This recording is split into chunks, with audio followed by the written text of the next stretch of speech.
Hello from the United States. Welcome back to Nostalgia.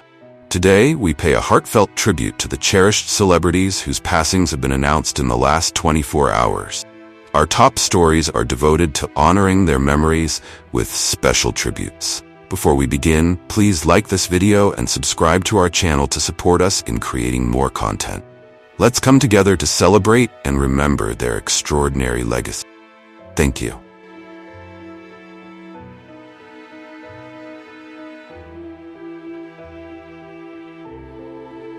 Tommie Gorman, an esteemed journalist renowned for his insightful interviews and distinguished service as RTE News Northern Ireland editor, made profound contributions to journalism over a career spanning 4 decades. Born on April 3, 1956, in County Sligo, Ireland, Gorman began his journalistic journey with the Western People newspaper, refining his skills under the mentorship of John Healy. Joining RTE in 1980, he started as a Northwest correspondent and later served as the Europe editor in Brussels. In 2001, he assumed the role of Northern Ireland editor, where he navigated complex political landscapes with expertise and integrity. Gorman's career was highlighted by pivotal interviews with notable figures such as Sean Quinn, Gary Adams, and particularly Roy Keane during the 2002 Saipan incident, which became a defining moment in Irish sports journalism. Beyond interviews, his commitment to journalism shone through in numerous documentaries, particularly those focusing on Northern Irish issues. His impactful radio and television reports on EU institutions earned him the title of European of the Year in 2001, presented by the President of Ireland, Mary McAleese. Educated at the College of Journalism in Rathmines, Dublin, Gorman was awarded an honorary master's degree by NUI Galway in 2009 for his contributions to journalism and education. He retired in April 2021, concluding a storied career that left an indelible mark on Irish public life and media. Gorman passed away at the age of 68, leaving behind a legacy of journalistic excellence that continues to inspire.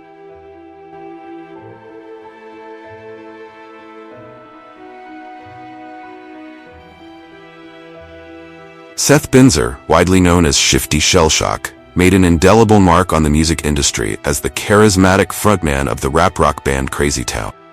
Born on August 23, 1974 in Los Angeles, California, Binzer rose to fame with Crazy Town's explosive debut album, The Gift of Game. This album's standout single, Butterfly, not only topped the charts but also became a defining anthem of the early 2000s, cementing the band's place in pop culture. Crazy Town, formed in 1999 by Binzer and Brett "Epic" Mazur, quickly gained prominence for their unique fusion of rap and rock. Although the band's subsequent albums didn't replicate the massive success of their first, Binzer's influence on the music scene remained strong. He extended his creative reach beyond Crazy Town, notably collaborating with British producer Paul Oakenfold on the 2002 hit single, Starry-Eyed Surprise, which showcased his versatility and broadened his appeal as an artist. Despite his musical achievements, Binzer's life was not without its challenges. He faced a well-publicized battle with addiction, which he candidly addressed on VH1's Celebrity Rehab. These struggles, rather than overshadowing his contributions, highlighted his human vulnerabilities and added depth to his artistic legacy. Offstage, Binzer was a devoted father to 3 children who stand as a testament to his life beyond the music world. His legacy is not only defined by his innovative spirit and dynamic performances, but also by his role as a father, leaving a rich and multifaceted memory of his life and career. Seth Binzer passed away at the age of 49 in his Los Angeles residence. His pioneering spirit and captivating performances have left an enduring legacy in the music industry and in the hearts of his fans.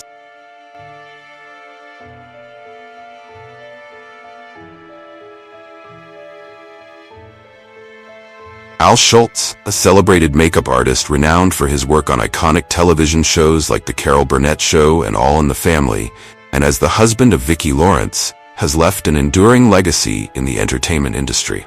Born Alvin Schultz in 1942 in Wisconsin, his illustrious career saw him become the youngest person ever to serve as head of West Coast CBS Makeup in 1972, just 30 years old. Schultz's impressive journey in Hollywood began after relocating from Wisconsin to Los Angeles, where he initially worked as a camera dolly operator and grip. His shift to makeup artistry led to a prolific era during the golden age of television. He joined The Carol Burnett Show in its third season, then contributed to over 180 episodes until the series concluded in 1977.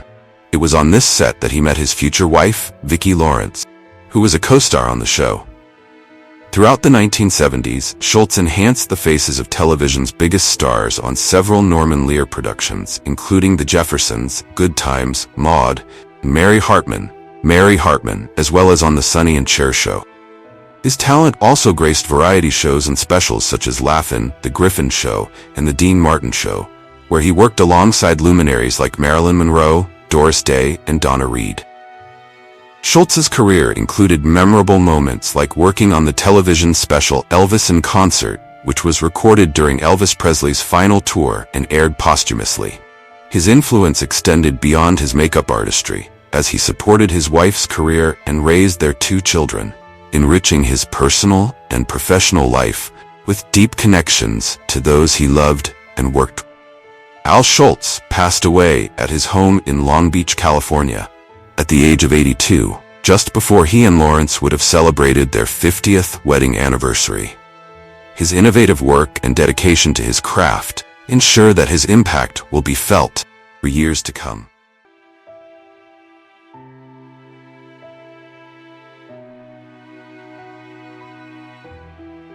Sika Anoa'i, WWE Hall of Famer and father of current WWE superstar Roman Reigns, was a legend in professional wrestling, renowned for his role in the iconic Wild Samoans tag team. Born in 1945 on the island of Tutuila in American Samoa, Sika, alongside his brother Afa, dominated the wrestling world, capturing the WWF World Tag Team Championships 3 times. Their fierce style and powerful Samoan persona left an indelible mark on the sport throughout the 1970s and 1980s. The Wild Samoans became a fixture in various wrestling promotions, including the Continental Wrestling Association and the National Wrestling Alliance. Sika's impact extended far beyond the ring, significantly shaping the Anoa'i family's wrestling dynasty, which has spanned multiple generations. His achievements included not only numerous championship titles, but also his 2007 induction into the WWE Hall of Fame, testament to his lasting influence and popularity in the sport. Beyond his championship wins, Sika's legacy was enriched by his dedication to training and mentoring future wrestlers, including many within his own family. Outside the ring, Sika was celebrated for his profound commitment to his family and his role as a revered patriarch within the wrestling community. His passing has been deeply felt across the wrestling world, with tributes highlighting his legacy as both a fierce competitor and a nurturing family figure. Sika Anoa'i passed away at the age of 79, leaving behind a life and career that continue to inspire wrestlers and fans worldwide, ensuring his legacy as a cornerstone of professional wrestling and a beloved family man endures.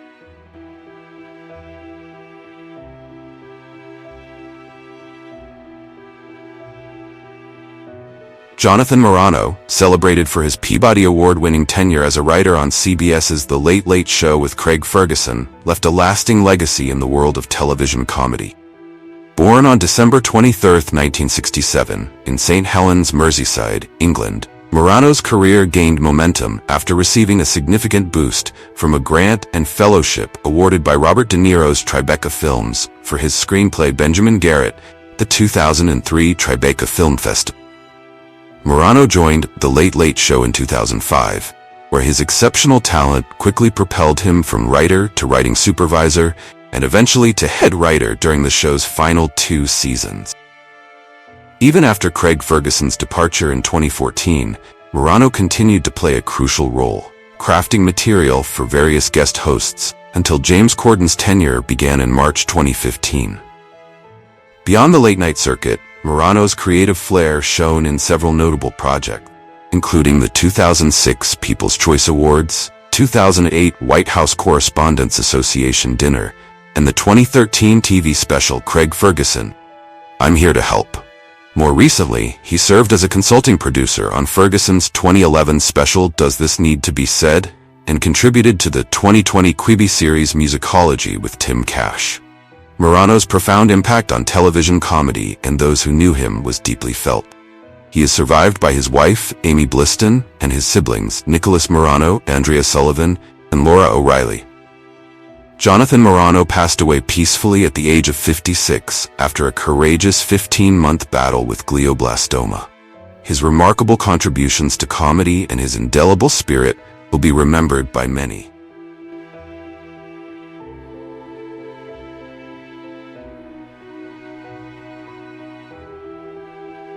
Romay Davis, a revered Congressional Gold Medal recipient and pioneering member of the first all-female, all-black unit deployed overseas during World War II, has left an indelible mark on history. Born on October 29, 1919 in Virginia, Davis's life was defined by her courage and dedication to breaking barriers both in military and civilian spheres. During World War II, Davis joined the Women's Army Corps and served in the 1688th Central Postal Directory Battalion. Her unit, remarkable for its all-black, all-female composition, played a critical role in managing the overwhelming backlog of undelivered mail to U.S. soldiers in Europe. Davis excelled in her duties, which included driving and sorting mail under challenging conditions, proving her resilience and commitment. After the war, Davis transitioned to a successful career in fashion and technology, utilizing the GI Bill to study at New York's Traphagen School of Fashion. She emerged as a respected designer and innovator.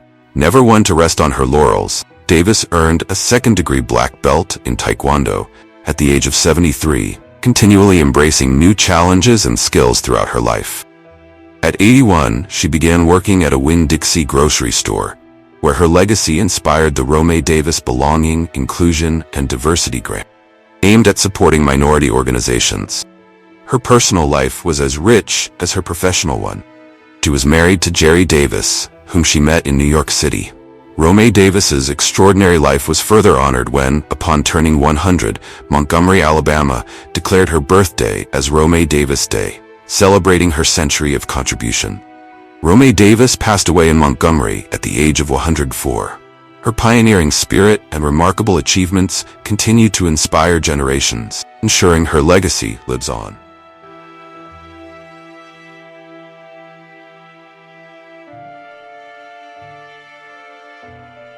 Frederick Crews, a distinguished American essayist, literary critic, and professor at the University of California, Berkeley, has left a profound impact on literary criticism and academia.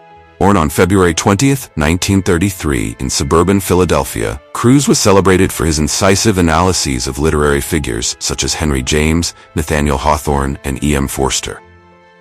His notable works include The Tragedy of Manners, moral drama in the later novels of Henry James, and The Sins of the Fathers, Hawthorne's psychological themes. Crews gained widespread recognition with his satirical book, The Pooh Perplex, in which he parodied academic literary criticism. Initially a proponent of psychoanalytic literary criticism, he later became a prominent critic of Sigmund Freud and psychoanalysis, playing a significant role in the Freud Wars of the 1980s and 1990s. His skepticism extended beyond Freud to broader issues in psychology and the humanities, advocating for empirical standards and rational discourse. Throughout his career, Crews published influential texts on rationalism, skepticism, and empirical approaches to literary studies. His critiques of Freud and psychoanalysis sparked considerable debate, solidifying his role as a pivotal figure in contemporary literary criticism. Crews's personal life was as rich as his professional one, marked by his interests in athletics and the arts. He was married to Elizabeth Crews, a photographer, and the couple had 2 daughters and 4 grandchildren. His deep commitment to family and community provided a strong foundation for his intellectual pursuits. Frederick Crews passed away in Oakland, California, at the age of 91.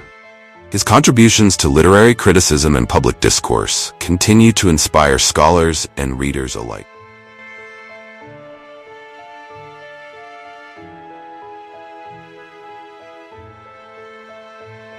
Frank Duckworth, celebrated for co-creating the Duckworth-Lewis method that transformed the scoring system in rain-affected limited overs cricket matches, has passed away.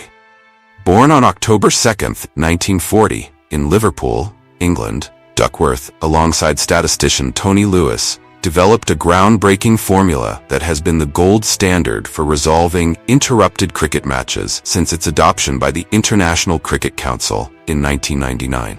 Initially trained in metallurgy, Duckworth's career took a defining turn when he shifted his focus to statistics, a field where he would leave an indelible mark. His pivotal moment came at a Royal Statistical Society conference in 1992, where he presented his paper, Fair Result in Foul Weather. This work was inspired by the controversial end to the 1992 World Cup semi-final, where South Africa lost due to unclear rain rule calculations. The Duckworth-Lewis method, first implemented during an England versus Zimbabwe match in 1999, provided a mathematically sound solution to setting fair target scores in rain-affected matches, fundamentally changing the way interrupted games were adjudicated.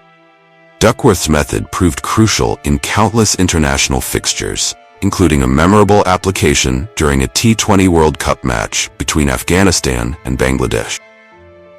His contributions extended beyond cricket, as he also made significant impacts as the editor of the RSS News, where he influenced the broader field of statistics. His work, which earned widespread acclaim, was formally recognized at Windsor Castle in 2010. The Duckworth-Lewis method was later refined by Australian statistician Stephen Stern and rebranded as the Duckworth-Lewis-Stern method, further cementing its place in cricket history. Frank Duckworth's legacy reaches far beyond the cricket field and the realm of statistics. He will be remembered for his unwavering commitment to fairness and precision in a sport beloved by millions. Survived by his family and a global community of statisticians and cricket enthusiasts, Duckworth leaves behind a legacy defined by integrity, innovation, and a profound love for the game. Frank Duckworth passed away at the age of 84 in Northampton, England, leaving behind a legacy of fairness, precision, and an enduring love for cricket.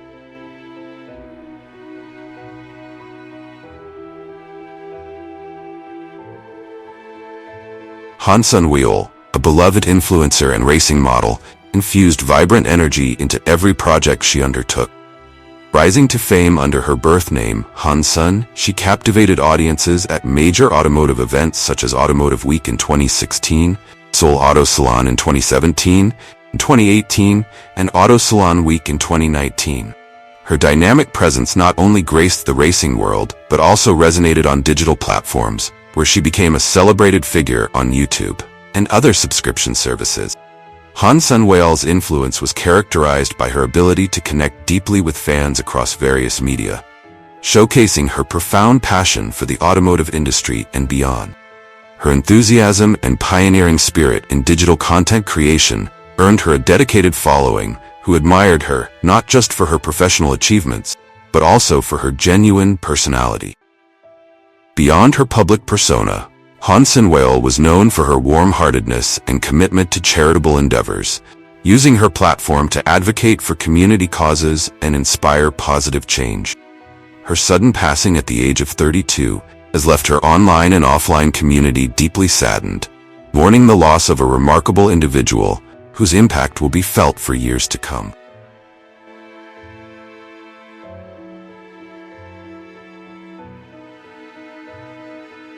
Mícheál Ó Muircheartaigh, renowned as the voice of Gaelic games, was an iconic Irish sports commentator for RTE whose illustrious career spanned over 6 decades. Celebrated as a national treasure, his distinctive commentary became synonymous with Irish sports, earning him a revered place in the hearts of fans and a spot in the Guinness World Record. Born on August 20, 1930, in Dunquin just outside Dingle, County Kerry, Mícheál's journey began in the small town where he was raised on a family farm. His academic pursuits led him to Maynooth and later St. Patrick's College of Education in Drumcondra, Dublin, where he transitioned from training as a teacher to pioneering sports broadcasting. Mícheál's unique ability to weave narratives came to the fore during his first commentary stint in 1949. Marking the beginning of a distinguished broadcasting career. His contribution to sports commentary was profound, characterized by his eloquent use of the Irish language and his deep knowledge of the games. His commentary style was poetic, filled with anecdotes that captured the cultural and emotional essence of Gaelic games. Over the years, he became the defining voice for many of Ireland's most significant sports events, including the All-Ireland finals across several decades. Beyond the microphone, he was actively involved in education, teaching economics, accountancy, and Irish until the 1980s, when he devoted himself entirely to broadcasting. Mícheál's influence extended beyond sports, as he actively participated in community and cultural events, celebrated for his contributions to Irish heritage and language. Mícheál Ó Muircheartaigh passed away at the age of 93. His legacy as a broadcaster and cultural icon continues to influence and inspire, leaving an enduring mark on Irish sports and beyond.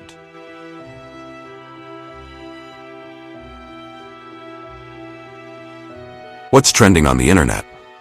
News 1. Iconic actress Gina Rowlands, renowned for her compelling performances spanning nearly 7 decades, is now confronting Alzheimer's disease. Her son, Nick Cassavetes, revealed this in a poignant interview with Entertainment Weekly. The revelation surfaced as they discussed the 20th anniversary of the beloved film The Notebook, in which Rowlands portrayed a character also afflicted with dementia. At 94, Rowlands' condition has progressed to full dementia, mirroring the life she depicted on screen. It's so surreal. We lived it, she acted it, and now it's upon us. Cassavetes reflected on the eerie parallels between life and art. Rowlands, celebrated for her depth and authenticity, brought a deeply personal touch to her role in The Notebook, inspired by her own mother's battle with the disease. Cassavetes shared that without his direction, his mother might have hesitated to take on the emotionally weighty role. The family's dedication to authenticity extended beyond portraying Alzheimer's. Cassavetes recounted a reshoot where Rowlands, initially hesitant, delivered a profoundly moving performance that showcased her enduring talent. As the film continues to resonate with audiences, Cassavetes expresses pride in the work and its lasting impact, honoring both his mother's legacy and her ongoing struggle with Alzheimer's. News 2. The world's tallest living dog, a Great Dane named Kevin from West Des Moines, Iowa, has tragically passed away shortly after receiving his Guinness World Record title. Kevin, only 3 years old, succumbed to complications following surgery, leaving his family and the community heartbroken. The massive pup, standing at 3 feet and 2 inches to the withers, the height of an average 3-year-old child, was a gentle giant who cherished his moments in the limelight. Our whole family is devastated, shared Tracy Wolf, Kevin's owner. He was just the best giant boy. We are so glad that he was able to break the record and have that spotlight on him. He absolutely adored the attention. Despite his size, Kevin enjoyed simple pleasures like lounging on the couch and attempting to fit into small spaces. Much like smaller dogs, I don't think he was aware he was as big as he was. Tracy added, describing his endearing attempts to snuggle and be close to his family. Kevin's unexpected departure deeply impacts his family, including Tracy and Roger Wolf, their children Alexander and Ava, and their other pets. His presence was a source of joy and amusement, and his gentle, timid nature made him a beloved member of the Wolf household and beyond.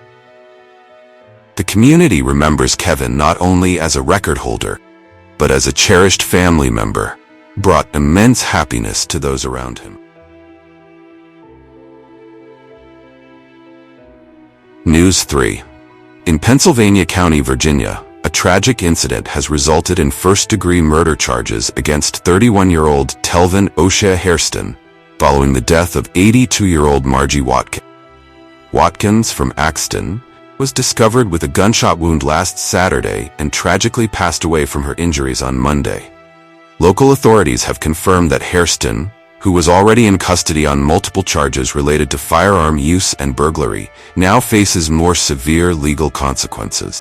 According to the Pennsylvania County Sheriff's Office, the shooting is being investigated as a domestic incident, suggesting a possible connection between Hairston and Watkins.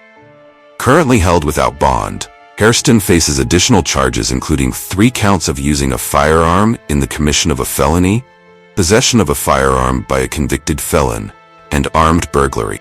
This case has deeply shaken the local community, and further details are awaited as the investigation progresses. News 4. William Schultz, a resident of Elburn, Illinois, tragically lost his life while attempting to cross the severely flooded Little Sioux River in Iowa.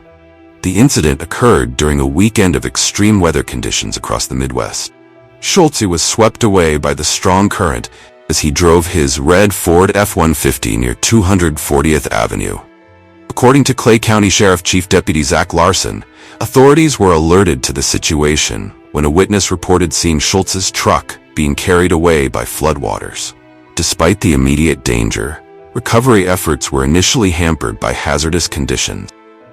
Schultz's body was eventually recovered on Tuesday from a tree line near where the truck was found, marking a somber conclusion to a desperate search that began after he was reported missing in Illinois the previous day.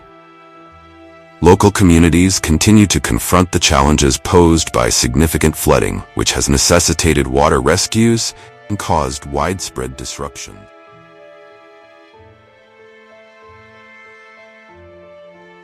News 5. A 77-year-old Oregon drag racer, Dave Saddam, tragically lost his life in an accident shortly after securing a victory at the Woodburn drag strip. The incident occurred during the Oldies But Goodies event on Saturday evening. Saddam, driving his 1933 Willys coupe, won his race, but subsequently lost control of the vehicle and crashed. The Woodburn drag strip expressed profound sorrow over the incident, stating, "Our hearts are broken. As most of you know by now, we lost a true champion. Our track family is deeply saddened by the loss. Our thoughts, love, and prayers go out to Dave's family during this difficult." Known affectionately as the Silver Fox within the racing community, Saddam was celebrated for his vibrant personality and enduring passion for motorsports. Transitioning from motorcycle racing to drag racing, his wife Linda Saddam highlighted his outgoing nature and the broad support they've received from the community in the aftermath of the tragedy. Saddam, an Air Force veteran, was approaching his 48th wedding anniversary. He is survived by his wife, son, and a circle of friends and extended family who are mourning the loss of a beloved figure in their lives and in the racing community.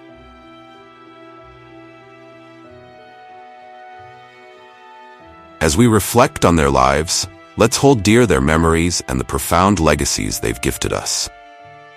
Your participation in honoring these exceptional individuals means a lot to us. Please show your support by liking, subscribing, and sharing your thoughts with us, helping to preserve their stories. Together, we'll ensure their enduring impact continues to inspire us all.